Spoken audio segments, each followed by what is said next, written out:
그 영화 대사라고 했어요. 그 네루다의 우편 배달부. 혹시 보신 분? 여러분은 영화하고는 담을 쌓고 계시는군요. 네루다의 우편 배달부. 예, 그냥 뭐 그런 영화 있어요. 저도 안 봤어요. 근데 이제 그 책 속에 그 대사인데 그 제가 1, 2부 때는 이런 얘기는 안 하고 그냥 대사만 소개를 했어요. 그러니까 그 대사가 어떤 거냐면, 그러니까 우리는 건강하기를 원하잖아요. 나는 건강 원치 않습니다. 아파도 상관없습니다. 이런 사람은 아직 덜 아파 본 사람이에요. 근데 정말 아픈 사람은 건강의 소중함을 알고 소원은 아프지 않는 것, 아프지 않고 100세까지 건강하게 사는 것, 이게 소원일 텐데, 이제 그럼에도 불구하고요, 아팠으면 좋겠다, 그런 병이 있대요. 예. 아프고 싶은 병, 치료약이 없어요. 치료되고 싶지 않아요. 계속 아프고 싶어요. 무슨 병? 상사병. 예. 근데 이 병도 걸리기 싫다. 나는 병이라고 하면 아이 질색이다 하시는 분도 있으실 수 있는데, 이런 병은 괜찮잖아요. 상사병은 좋은 병. 예. 여러분 안에 이런 병이 있기를 바랍니다. 함정 아닌데 일어나면 하셔도 되는데. 예. 그 상사병의 대상이 누구냐가 굉장히 중요합니다. 예. 내 배우자면 상관이 없어요. 부모님이어야 되고 또 형제여 함께 믿음의 길을 걸어가는 성도여야 되죠. 그분들과 깊은 사랑의 관계로 나아가려면 먼저 그리스도의 사랑을 아셔야 돼요. 그러니까 인간의 사랑은 지극히 이기적인 사랑입니다. 그리고 한계가 많아요. 그러나 예수님의 사랑은 소위 우리가 고백하는 것처럼 무조건적인 사랑이잖아요. 자격 조건이 없어요. 조건 없이 다 주시는 사랑. 그 사랑이 우리 안에 흘러오게 될 때 그 사랑을 가지고 진정한 상사병의 그 단계로 나아갈 수 있는 것이죠.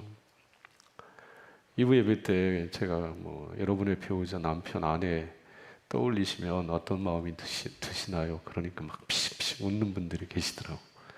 자수하시는 거죠. 근데 정말 내 남편이, 내 아내가, 그리고 함께 믿음의 길을 걸어가는 성도가 사랑스러우신 적이 혹시 있으신가요? 여전히 왼수예요? 네. 정말 보고 싶다, 그립다, 좋다. 당신이 있으니 내가 얼마나 위로가 되는지 몰라. 참 좋아요. 그런 마음 들어오신 적 있으시죠? 네. 찬양대에 은혜가 좀 있으신 것 같아요. 근데 그런 마음이 어디에서 오는 거 아니야? 주님의 마음이에요. 주님의 사랑인 거죠. 네. 그러니까 내 안에 참 그 미움만 있고, 참 그 원망 불평하는 마음이 있다는 뜻은 아직 그 십자가의 사랑이 내 영혼에 채워지지 않았다는 반증이 될 것입니다. 정말로 바라는 것은 우리 안에 이 사랑이 넘쳐서 정말 누구라도 좀 그렇게 사랑했으면 좋겠어요. 형제의 허물과 연약함 앞에 넘어지고 그냥 정죄하고 비난하는 것이 아니라 그냥 있는 모습 그대로 주님이 나를 받으신 것처럼 그렇게 받으며 사랑하며 살면 얼마나 좋을까, 그런 마음이 있는데, 오늘 말씀을 통해서 그리스도의 사랑을 알아. 여러분 곁에 있는 사람들을 이렇게 사랑하며 사시는, 그래서 여러분이 살아가는 삶의 자리가 주님의 나라 되는, 천국 되는 아름다운 역사 있기를 바랍니다. 자, 그 주의 사랑, 십자가의 사랑, 하나님 사랑, 예수의 사랑이 어떤 사랑인지를 우리가 어떻게 알 수 있느냐? 어디서 배우느냐? 성경에서 배워요. 말씀을 통해서 배워요. 그리고 그 말씀이 선포되는 이 예배의 강단, 여기서 배웁니다. 그러니까 여러분이 집에 가서 리딩 지어스를 하시면서 그 사랑을 배우셔야 되고요. 그리고 강단에서 선포되는 말씀을 통해서 그 십자가의 사랑을 아셔야 되고, 경험하셔야 되고, 깨달으셔야 되고, 그 사랑을 담으실 수 있어야 돼요. 그 자리, 이 예배의 자리가 그래서 소중한 자리라고 생각합니다. 교회를 내가 40년 다녔어요. 평생 나는 교회에 살았어요. 그런데 그 마음 속에 예수의 사랑이 1도 없다. 그건 교회 생활을 제대로 안 한 겁니다. 제대로 못 하는 거예요. 교회 생활을 제대로 한 사람이라면 그 마음에 이 사랑이 넘쳐야 돼요. 강단에서 외쳐지는 말씀은 다른 게 아니에요. 사랑이에요, 사랑. 그리스도의 사랑, 십자가 사랑, 하나님 사랑, 죄인 위에 당신의 몸을 주신 사랑, 그 사랑이 이 강단에서 매일 선포되는 거예요. 그런데 그 사랑이 없다. 신앙생활을 제대로 못하는 거죠. 잘 못 알아들은 거죠. 오늘 본문 요한계시록 7장도 한마디로 얘기하면 사랑이에요. 하나님 사랑, 예수님 사랑. 표현이 좀 다르게 되어 있을 뿐이에요. 그런데 근본은, 본질은 뭐냐면 사랑이에요. 요한계시록에 보면 큰 세 가지 심판이 있어요. 인, 나팔, 대접 심판이 그것입니다. 근데 6장까지 해서 제가 4월 20일 그 주일에 어린 양의 진노 이런 제목을 가지고 6번째 인의 심판까지는 말씀을 드렸어요. 함께 나눴어요. 기억하십니까? 기억하십니까? 기적이죠. 네. 근데 7번째 인심판 중에 7번째 중에 6번째까지가 6장이에요. 6장. 그럼 7장이라면 7번째 인의 심판이 기록되어야 마땅할 것 같은데 건너뛰었어요. 7장을 건너뛰어서 8장의 7번째 인의 심판이 소개돼요. 그리고 나팔 심판이 8장에 9장에 걸쳐 계속돼요. 그러니까 6장 그리고 8장 사이에 7장이 있는데 그 7장의 내용은 인과 나팔 심판 어쩌면 사이 중간에 끼어 있는, 삽입되어 있는 그런 말씀이라고 할 수 있어요. 왜 중간에 심판과 심판 사이에 삽입되어 있는 이 말씀, 요한계시록 7장이 기록되어 있을까? 그 7장의 내용은 14만 4천인데 제가 말씀드린 것처럼 표면적으로는 14만 4천이에요. 예수님 어떤 분인가 말씀하고 있어요. 그런데 그 근본은, 본질은 사랑이다 말씀을 드렸어요. 심판 순간에 구원자이신, 심판자이신 그분의 사랑이 소개되고 있어요. 뭘 말씀하는 거냐? 심판하시는 분이 예수 그리스도시지만 당신을 따르고 믿고 섬기는 자들은 그렇게 사랑하시는 분. 심판 앞에 두려워 떨지 마라. 그 사랑이신 주를 믿으라. 그러니까 진짜 사랑은요, 무서워가지고 그 어떤 위협 앞에 굴복하는 게 아니고 정말로 마음으로 사랑해 사는 사람. 그게 진짜 사랑이지. 결혼할 때 남편이 가진 지위, 돈 보고 결혼을 했어. 그건 진짜 사랑이에요? 지위 없어지고 돈 없어지면 그냥 헌신적 버리듯이 버려버리는 사랑, 그 사랑이 진짜 사랑이냐고요? 그 사랑 아니잖아요? 그리스도의 사랑, 예수의 사랑이 어떤 사랑이냐? 그 사랑의 깊이를 알면 주일날 안 가면 하나님이 그냥 다리 몽댕이 부러뜨려 놓으니까 그거 무서워서 교회 가고, 주일날 교회 안 가면 하나님 내 사업 거덜내 버릴까 무서워서 그냥 어쩔 수 없이 앉아있고, 그냥 사업 잘 되면 안 가고. 이런 신앙생활은 바른 신앙생활이 아닌 거죠. 사랑에 매이는 신앙, 십자가 사랑에 매이는 신앙. 여러분의 믿음의 여정이 그런 여정이 되실 수 있기를 바라요. 설교 그만할까요?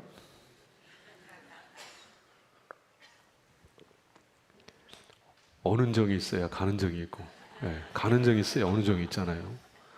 그러니까 여러분이 반응을 안 하시면 저는 오해를 하게 됩니다. 아, 이분들이 빨리 설교를 끝나고 식사하러 가기를 원하시는구나.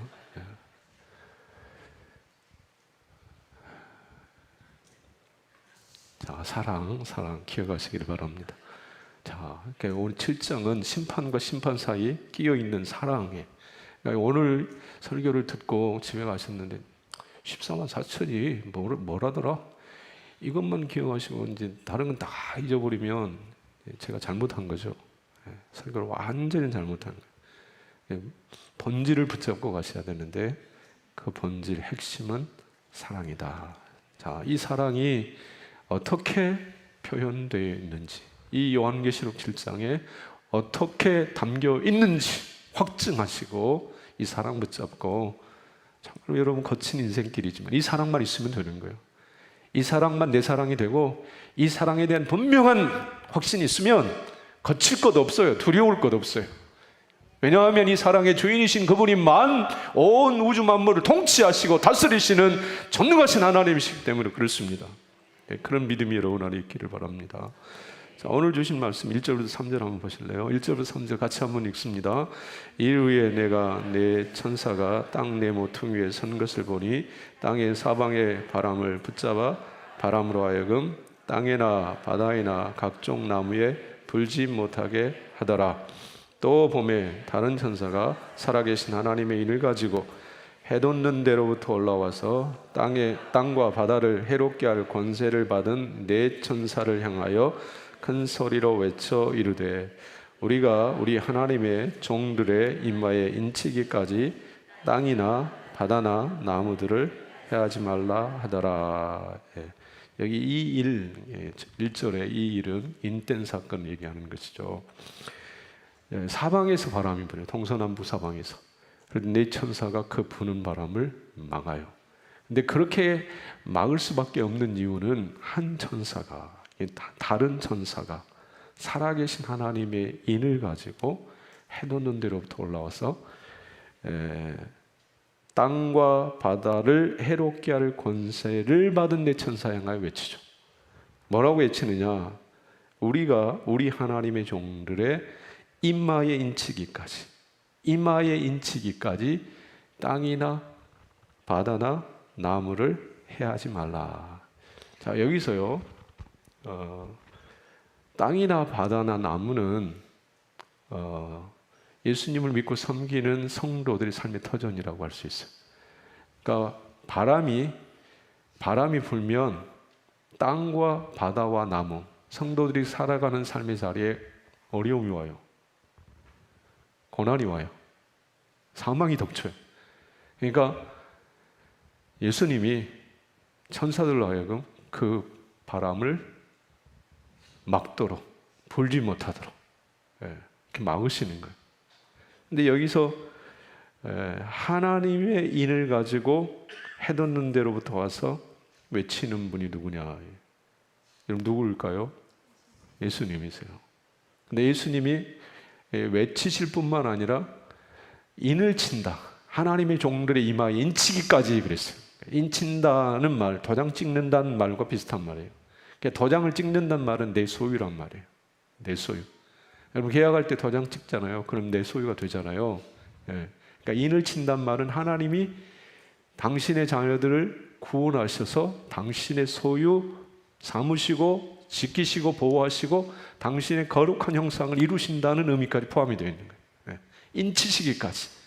그러니까 하나님은 이 땅에 이런저런 고난이 있어요. 비바람이 있어요. 그런데 그것들을 막으시고 마침내 택한 자녀들, 택한 백성들을 구원하신다. 이마에 인친다. 반드시 구원하신다. 반드시 지키신다. 반드시 작정하신 뜻을 이루신다. 이 말씀을 통해서 예수 그리스도 그분은 어떤 분이냐? 심판과 구원을 주도하시는, 심판과 구원의 진정한 주권자 되시는 분이 예수 그리스도시다. 심판하실 권세도 가지고 계시고 인치시고 구원할 권세도 가지신 분, 그분이 예수 그리스도이심을 오늘 말씀하고 있는 것입니다. 자, 이 권세를 가지신 예수 그리스도께서 구원하시는 자들, 어떤 사람들이냐? 자, 4절 말씀 한번 보세요. 4절 말씀, 자, 같이 보겠습니다. 내가 인침을 받은 자의 수를 들으니 이스라엘 자손의 각 지파 중에서 인침을 받은 자들이 14만 4천이니. 인침 받은 자, 하나님의 택하심을 받고 선택함을 받고 구원받은 자들이 몇 명이라고요? 14만 4천. 14만 4천은 어쩌면 많이 들었던 숫자일이라고 생각을 해요. 이만희가 많이 떠들었거든. 이만희 신천지에 몸담은 자들, 그들이 14만 4천이다. 그들만 구원받는다. 구원받은 숫자가 14만 4천밖에 안 된다. 그렇게 많이 들으셨을 거예요. 그런데 과연 그런가? 이만희뿐만 아니라 교회 안에서도 이 14만 4천에 대해서 많은 견해들이 있어요. 그 중에 몇 가지만 좀 소개를 하면은요, 이 14만 4천은 문자적 이스라엘, 그들을 14만 4천으로 얘기한다. 예수 그리스도를 믿는 유대인, 그들을 가리켜서 14만 4천이라고 한다. 아니, 유대인뿐만 아니라 이방인들, 유대인 플러스 이방인까지 구원받는 자들을 14만 4천이라고 얘기한다. 그리고 14만 4천이라는 말씀이요, 이 7장뿐만 아니라 14장에도 가면, 요한계시록 14장에도 동일하게 14만 4천이라는 숫자가 등장을 합니다. 그런데 그 14장에 보면 14장 4절에 처음 익은 열매라고 하는 표현이 있는데, 그리스도를 믿는 유대인, 앞서도 말씀드린 것처럼 요한계시록 14장 4절 말씀을 근거해서 그리스도를 믿는 유대인, 그러니까 유대교에서 개종해서 그리스도인 된 자들을 가리켜서 처음 익은 열매라고 하고, 그 숫자가 14만 4천이다 그렇게 얘기하는 자들도 있다는 것입니다. 그런 견해가 있다는 거예요. 자, 그런데 이제 14만 4천의 숫자를 도출해가는 과정 크게 두 가지를 얘기할 수 있는데, 이렇게 한번 여러분 들어보세요. 14만 4천이라고 하는 숫자가 도출될 때 이런 과정을 거쳐서 14만 4천이 됐을 거다. 먼저는요, 하나님의 수를 3이라고 합니다. 그렇게 얘기하는 이름은 성부, 성자, 성령, 3이 하나님이기 때문에 하나님의 숫자를 3. 근데 3이 하나님은 아니에요. 오해하시면 안 됩니다. 근데 하나님의 수 3 곱하기 땅의 수는 어떤 수일까요? 4, 동서남북. 그래서 4, 땅의 수 곱하기 12지파. 구약 12지파. 지금 오늘 계시록 7장 5절부터 8절까지 12지파에 대한 이름이 소개되고 있기 때문에 12 곱하기 완전수 1000 하면 14만 4천, 3 곱하기 4 곱하기 12지파 곱하기 1000 하면 14만 4천, 이렇게 해서 14만 4천이다 그렇게 얘기하는 사람이 있고요. 그리고 또 하나 14만 4천을 도출하는 공식 12지파, 구약을 대표하는 12지파 곱하기 신약을 대표하는 12제자 곱하기 충만한 수 1000, 그럼 합이 14만 4천. 그럴듯하죠. 해 주셔서 감사합니다. 근데 이제 이런저런 견해가 있다는 걸 그냥 좀 들으시고, 그냥 한 문장으로 정리를 하면 이 14만 4천은 대표성을 가진 상징적인 수다. 그러니까 14만 4천만 구원받고 14만 4천 1명부터는 이제 구원에서 제외된다 이렇게 생각하시면 안 된다는 거예요. 상징, 대표. 성경이 특별히 요한계시록은 상징으로 많이 기록이 되어 있다. 그러니까 이 14만 4천이라는 숫자도 그냥 숫자 14만 4천이 아니라 상징, 대표성을 가진 숫자다는 거죠. 그래서 14만 4천은 예수님을 믿고 참 이스라엘 된 자들, 그들을 14만 4천이라 그렇게 얘기할 수 있다는 거예요. 그러면 여러분은 14만 4천에 포함이 됩니까? 안 됩니까? 되는 거예요. 여러분이 예수를 믿는다면, 예수님을 믿고 예수님을 구주로 영접하고 예수님을 따르는 자 되셨다면 여러분도 14만 4천이라는 숫자에 포함이 되는 거예요. 그 숫자를 얘기하는 거예요. 자, 그런데 이제 그 14만 4천이다 말씀 이후에 12지파 얘기가 소개되어 있어요. 각 지파마다 12,000명. 유다 지파 중에 인침을 받은 자가 12,000. 그러니까 야곱의 12아들이 이스라엘 12지파가 되잖아요. 그런데 각 지파마다 몇 명씩? 12,000. 그렇게 되어 있어요. 그런데 이 12,000, 12지파 곱하기 12,000 하면 14만 4천. 근데 이 구원받은 야곱의 12아들, 그러니까 구원받은 하나님의 자녀를 대표하는 이들의 그 모습, 12아들의 면면을 살펴보면 왜 이들이 구원받았느냐? 어떻게 이들은 구원받았느냐? 하나님의 자녀가 됐느냐? 구원의 숫자라고 할 수 있는 14만 4천에 포함되는 자들이 되었느냐? 한번 보면은요. 자, 야곱의 아들들 가운데 르우벤이 장자죠. 그런데 이 르우벤은 어떤 사람이죠? 어떤 아들이죠? 아버지 침상을 더럽힌 놈입니다. 시므온과 레이는 어떤 자들이죠? 시므온과 레이, 그의 여동생 디나가 겁탈을 당했어요. 세겜성 추장에게. 그럴 때 그들을 속여가지고 도륙을 해버린 살인자들, 그들이 시므온과 레이입니다. 유다는 또 어떻습니까? 유다는 그의 며느리와 해서는 안 될 짓을 한 인간입니다. 그리고 나머지 형제들 중에 요셉을 미디안 상인들에게 팔아버린 사람이에요. 그러니까 한마디로 얘기하면 이 12지파 중에 인간다운 인간, 의롭고 성실하고 구원받을 만한 자격 요건을 가진 인간은 없다. 다 죄인들이라. 그런데 이들이 구원을 받았어요. 택함을 받았어요. 14만 4천이라고 하는 그 숫자에 포함되는 인생이 되었더라는 것입니다. 그 이유가 뭡니까? 은혜 때문입니다. 하나님의 은혜 때문입니다. 사랑 때문입니다. 24장로들, 초대교회 24장로들, 그들이 구원받은 이유가 뭡니까? 그들이 보좌에 계신 어린 양에게 면류관 벗어 드리며 그 구원하신 어린 양 예수 그리스도를 향하여 찬송할 수 있었던 이유가 무엇입니까? 오늘을 살아가는 이 땅에서 하나님을 섬겨가는 오늘 저와 여러분은 어떤 사람들입니까? 의로운 사람들입니까? 깨끗한 사람들입니까? 하나님의 영광 앞에 적어도 할 말 없는 고개를 숙일 수밖에 없는 부끄러운 죄인들입니다. 그런데 그 은혜로, 하나님의 사랑으로, 십자가의 사랑으로 구원이라고 하는 은총을 선물로 주셨어요.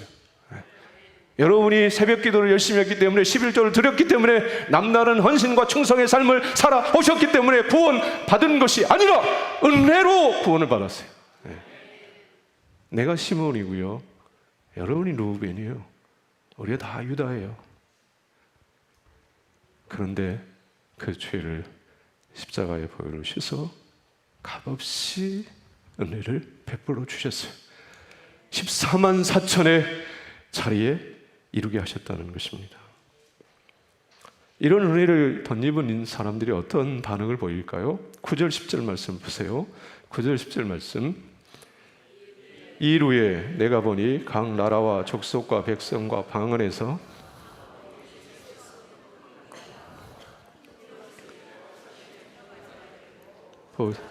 어린 양 앞에서 큰 소리로 외쳐 이르되 구원하심이 보좌에 앉으신 우리 하나님과 어린 양에게 있도다. 하나님은요, 보좌에 계신 어린 양 예수 그리스도는 구원하시는데, 여기 보면 나라와 각 나라와 족속과 백성과 방언에서 아무도 능히 셀 수 없는 큰 무리가 나왔다고 그랬어요. 여기서 1차적으로 예수 그리스도는 차별하지 않으신다는 뜻입니다. 각 나라와 족속과 백성과 방언에서 능히 셀 수 없는 큰 무리가 나왔어요. 오늘 우리는 이 땅을 살아가면서 수없이 차별해, 수없이 나누어져 있어요. 부자와 가난한 자로 차별을 합니다. 큰 사람, 작은 사람 차별합니다. 권세 있는 자, 없는 자 차별합니다. 인종으로 차별합니다. 피부 색깔로 차별해요.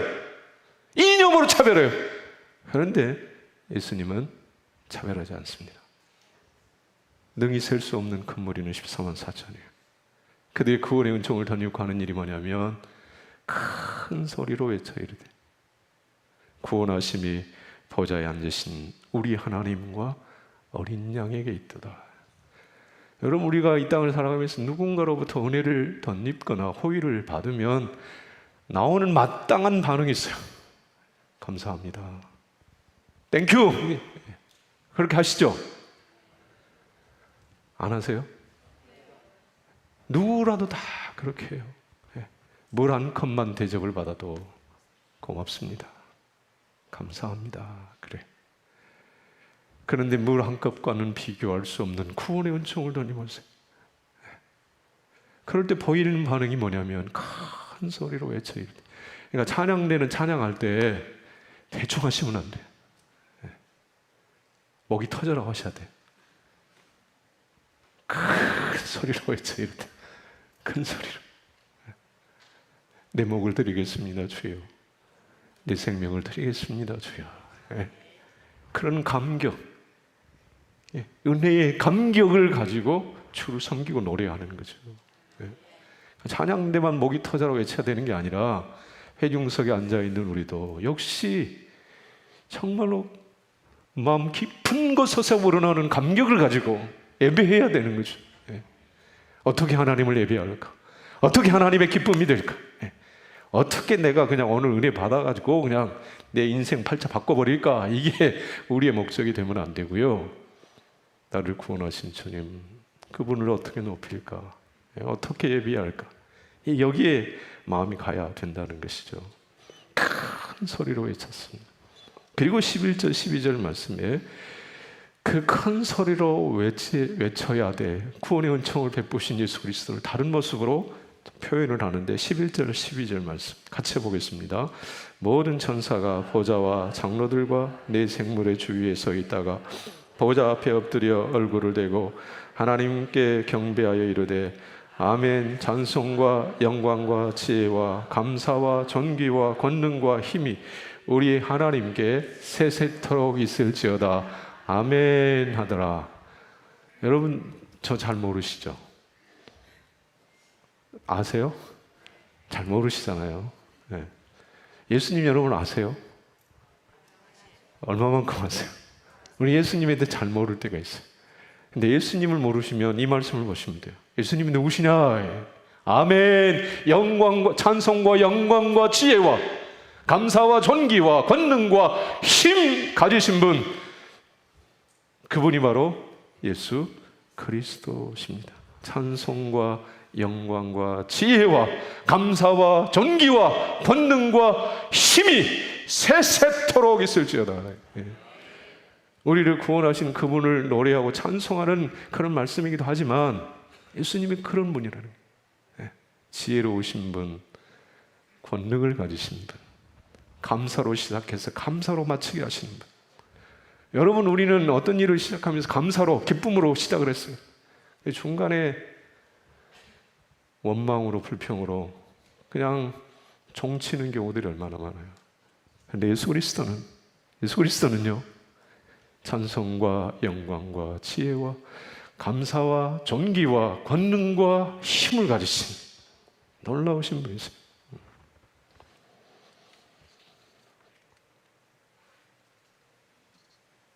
자, 그 예수님이 이루신 역사 다시 한번 13절 14절, 자 13절 14절 같이 한번 보겠습니다. 장로 중 하나가 응답하여 나에게 이르되 이 흰옷 입은 자들이 누구며 또 어디서 왔느냐? 내가 말하기를 내 주여 당신이 아시나이다 하니 그가 나에게 이르되 이는 큰 환난에서 나오는 자들인데 어린 양의 피에 그 옷을 씻어 희게 하였느니라. 아멘.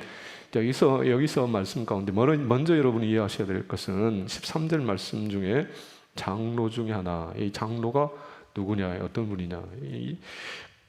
다시 말씀드리지만은요, 계시록은 상징적으로 표현된 말씀이 많아요. 그러니까 문자적으로 들어가면 이해가 안 돼요. 자, 장로. 문자적으로는 장로예요. 우리 송동인 장로님 오늘 기도하셨죠? 송동인 장로님의 직분이 뭐예요? 장로예요. 자, 여기 장로예요. 장로. 자, 그런데 이 장로를 향하여 내가 말하기를 나에게 이르되, 이 장로님이 나에게 이르되, 여기서 나는 누구냐면 사도 요한이에요. 사도 요한이 보니까 장로 중에 한 분 같아. 그렇게 얘기했어. 근데 나에게 이르는 말씀이 이 흰옷 입은 자들이 누구며 어디서 왔느냐. 그럴 때 이 사도 요한이 하는 고백이 뭐라고 그래요? 내 주여 그랬어요. 사도 요한이 내 주여, 장로를 향하여 내 주여 그랬어요. 그럼 장로일까요? 누구일까요? 예수님이신 거죠. 내 주여, 내 주여.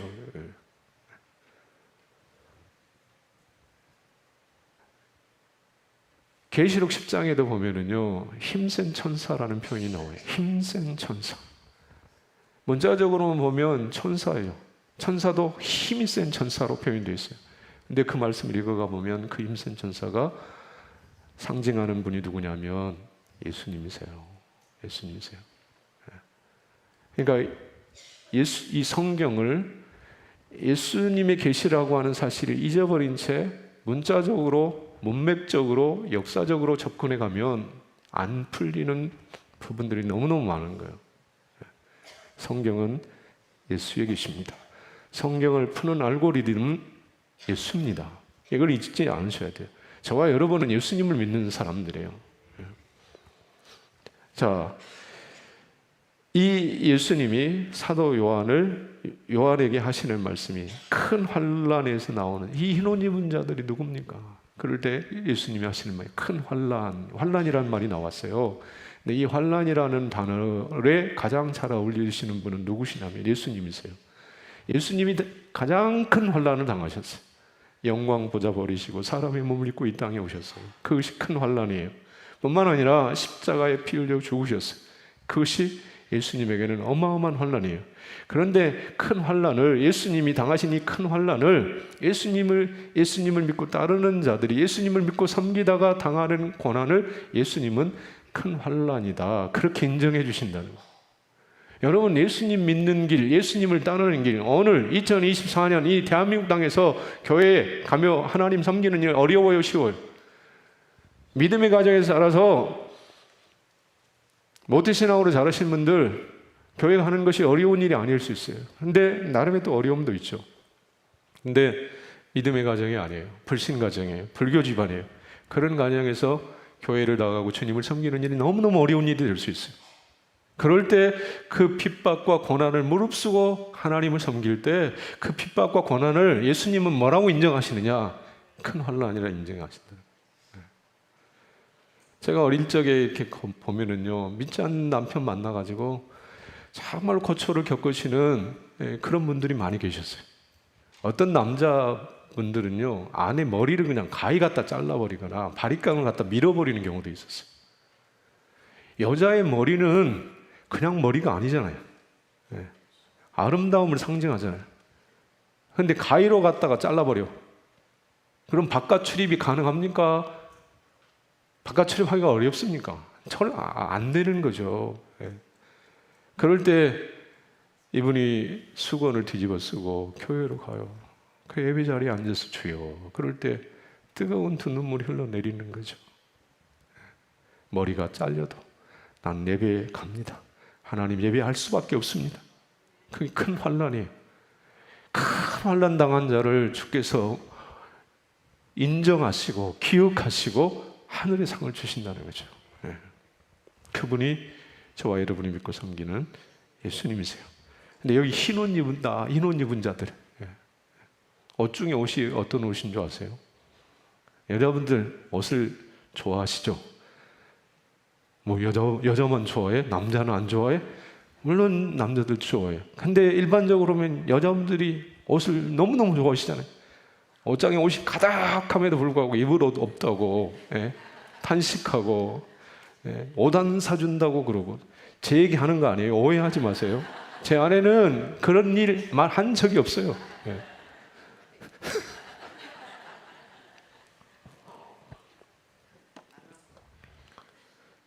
근데 그 옷도 물론 필요해요. 근데 진짜 옷이 무슨 옷이냐면 흰 옷, 예수님 주신 옷, 의의 옷, 이 옷을 여러분 입으셔야 돼요. 다른 옷은 그렇게 탐을 하면서 이 옷 주면 나 싫어. 어리석은 거예요.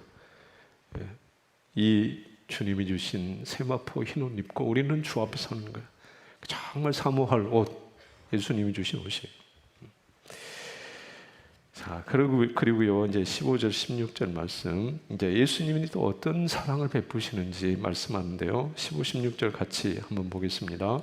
그러므로 그들이 하나님의 보좌 앞에 있고 또 그의 성전에서 밤낮 하나님을 섬김에 보좌에 앉으신 이가 그들 앞 위에 장막을 치시리니 그들이 다시는 줄이지도 아니하며 목마르지도 아니하고 해나 아무 뜨거운 기운에 상하지도 아니하리라. 장막을 치시는 것, 장막이 되어주시는 분, 그분이 바로 예수 그리스도이십니다. 여러분, 제가 3단지 공사할 때 이렇게 보면 근로자 휴게소 해가지고 그냥 비닐로 이렇게 돼 있는 그런 간이 휴게소 같은 걸 만들어 놓더라고요. 여름에, 지금 벌써 여름이 돼버렸잖아요. 한낮에 그 땡볕 뜨거움 감당하기 쉽지 않잖아요.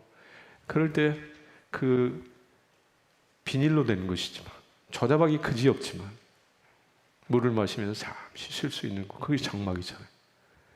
계단 앞에 파라솔을 쳐놔서 뜨거운 땡볕을 가리잖아요.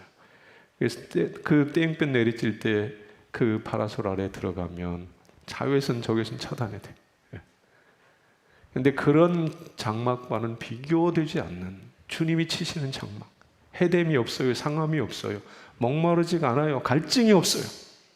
그런 장막으로 당신의 자녀들을 지키시고 보호하시고 위로하시는 분, 그분이 바로 예수님이십니다. 자, 이제 마지막 17절 말씀 한번 보세요. 17절 말씀 이제 다 끝났어요. 같이 보겠습니다.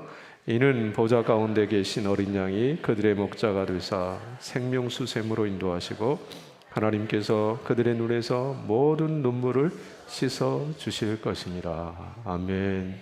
이게 주의 사랑이에요. 여러분, 목자가 되사 그랬죠. 예수님 목자시라는 말씀이에요. 그런데 여러분, 오늘 저와 여러분이 살아가는 삶의 자리에 수많은 여러 종류의 목자들이 있어요. 돈이라고 하는 목자가 있죠. 그 목자의 권위와 힘이 대단합니다. 만몬이라고 하잖아요. 유전, 무죄, 무전, 유죄. 돈이 있으면 죄를 없애버려요. 돈이 없으면 없는 죄도 만들어버려요. 돈의 막강한 힘. 그래서 사람들이 돈 따라가죠. 그 돈이 이끄는 대로, 돈 되는 일이라면, 돈 버는 일이라면 물불을 안 가립니다. 돈의 목자를 따라가는 사람들이에요. 세상 편안함, 즐거움을 따르는 사람들도 많이 있어요. 나를 즐겁게 해준다면, 편안하게 해준다면 그냥 상관하지 않아요. 편안함을, 세상 쾌락을 목자 삼아 따라가는 사람들이 있어요. 나를 목자 삼아 따라가는 사람이 있어요. 나 건드리지 마라. 내 하고 싶은 대로, 내 마음대로 살아요. 왜 이래라 저래라 하느냐? 내 하고 싶은 대로, 내 육신의 욕망을 따라, 정욕을 따라 내 하고 싶은 대로 살아요. 누가 간섭하는 거 싫어요. 내가 주인이에요. 내가 목자예요. 내 하고 싶은 대로요. 그런데 여러분, 이 결국에 어떤 줄 아십니까? 돈 목자를 따라가고 세상 쾌락의 목자를 따라가고 나라고 하는 목자를 따라갔을 때 결국이 뭐예요? 이 목자들을 컨트롤하는 진짜 목자, 그 목자는 사탄이에요.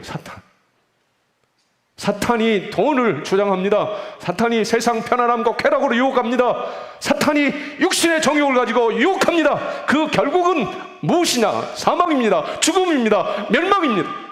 모르고 따라가는 거죠. 이 목자와 정반대에 계시는 목자, 어린 양 예수 그리스도. 그분은 어떤 분이냐? 생명수 샘으로 인도하시는 분이십니다. 생명수 샘으로 인도하시고 그랬어요. 이 생명수 샘이 어디 계세요? 생명수 샘은 예수 그리스도이십니다. 요한복음 7장 38절에 나를 믿는 자는 성경의 이름과 같이 그 배에서 생수의 강이 흘러나리라. 예수님이 생명수 샘이세요. 예수님께로 가면 됩니다. 예수는 나의 힘이요, 내 소망, 내 능력 되신, 인생의 전부가 되시는 분, 그분이 예수 그리스도이십니다. 때문에 그분은 목자가 되셔서 당신의 길을 이끄시고요, 저 본향으로, 천국으로 이끌어 가십니다. 그리고 뿐만 아니라 오늘 말씀에 요한계시록에 어쩌면 핵심 진리, 요절이라고 할 수 있어요. 모든 눈물을 그 눈에서 씻어 주실 것입니다. 여러분, 우리가 살아가면서 얼마나 많은 눈물을 흘리는지 모릅니다. 지난 한 주간 삶의 자리에서 가슴 아픈 눈물을 쏟아 놓으신 분도 계실 거예요. 앞서 제가 광고 드린 대로 우리 박정숙 권사님, 사랑하는 막내딸 84년생이에요.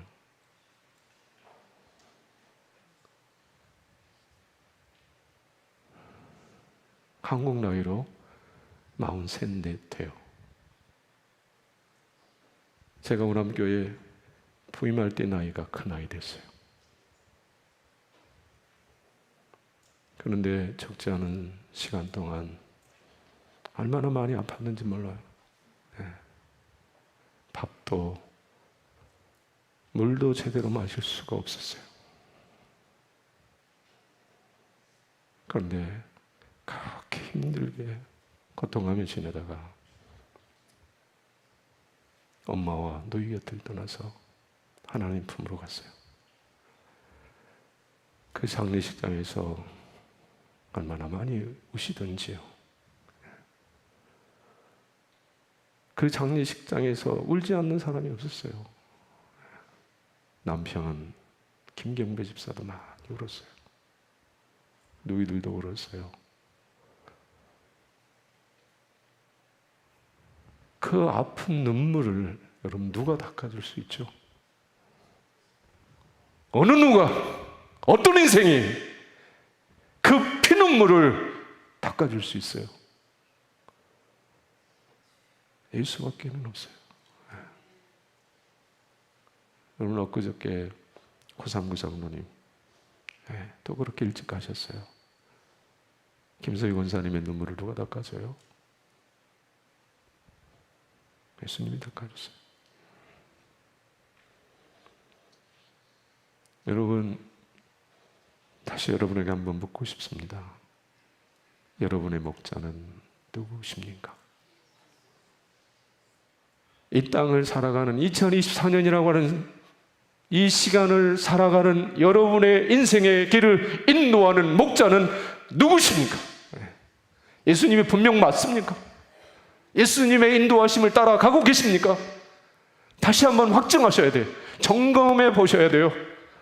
예수님의 말씀이 이 강단을 통해서 선포될 때 그 말씀이 여러분의 가슴을 찌르는 말씀이 됩니까? 그 말씀이 선포될 때 그 말씀 앞에 순종해야 된다라는 말씀이 밀려오십니까? 그러라면 여러분은 예수님의 목자 되심을 따라 살아가고 계시다 할 수 있어요. 그런데 말씀이 들려지지 않는다면, 순종하고 싶은 마음이 없다면 여러분은 돈 목자를 따라가고 계시는지 몰라요. 세상 즐거움이나 평안을 추구하는 목자를 따라가고 있는지 몰라요. 성도 여러분, 다시 돌아보십시오. 내 목자는 누구인가? 그리고 선한 목자, 생명수생으로 인도하시고 우리의 두 눈에 슬픔의 눈물, 탄식의 눈물, 절망의 눈물 다 씻어주실 오직 한 분, 예수 그리스도, 그분을 따라 남은 인생을 걸어가시기를 주님의 이름으로 축복합니다.